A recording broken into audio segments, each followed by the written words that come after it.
means a lot because I've been working on my poetry since I was 19 and now I'm 43. Finally, I'm at that stage in my career where my work's getting noticed and for the right reasons. And sometimes you have to serve your apprenticeship. And I'm happy that I've done so. And now I'm reaping the fruits of my labor. So it's massive.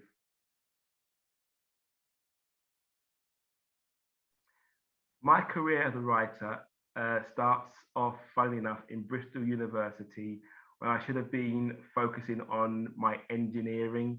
I spent more time in the university newspaper office than I did in lectures. Am I allowed to say that without getting in trouble? Well, it's said now. And that's when I found out I wanted to be a writer. And I just kept working at it and working at it. More recently, March, I won the Poetry Society's National Poetry Competition with my poem, The Fruit of the Spirit is Love, Galatians chapter 5, verse 22. And the wonderful thing about that victory was I was the first poet of colour to win since James Berry in 1981. So it was nice to kind of have that kind of cultural and historical kind of addition to the victory. The key inspiration for my book was, first of all, to write poems that I thought needed to be written, that I wanted to read myself. And that was mainly the kind of the second half of the book, which is more fictional, the first half being a bit more autobiographical. As a reader of poetry, I really enjoy reading a poem where it feels autobiographical. I feel like I'm getting to know the poet in some kind of a way. In terms of themes and topics, one of the main things that came out was ecology. I love plants, I love animals, I love woods and forests. And as a result of that, it really comes through my poetry.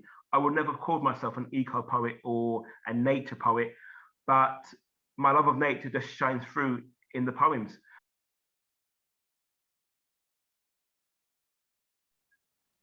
On the big screen, moonlight cascades. Rihanna's makeup advert opens to a gull's flight above a cityscape. There is a sheen to the folds of a young woman's hijab, and another woman's cheeks hold an onyx darkness. Curbs and car horns cut to luminous office blocks, freckled shoulders and St. Lucian blue eyeshadow. The ad's bass jabs, and I imagine Dad crooning "Ride, Cowboy, Ride" as Hayden dabs. My feet fizz with a sense of Caribbeanness. Our Barbadian is selling foundation to my daughter and her Welsh white friends. Mainstream marketing is targeting melanin. One day I'll tell Derris that I hoped she'd have afro hair, the combing and cane rows, rights I would have held her hands through. Should I be happier that she fits into her white Welsh world? The film starts.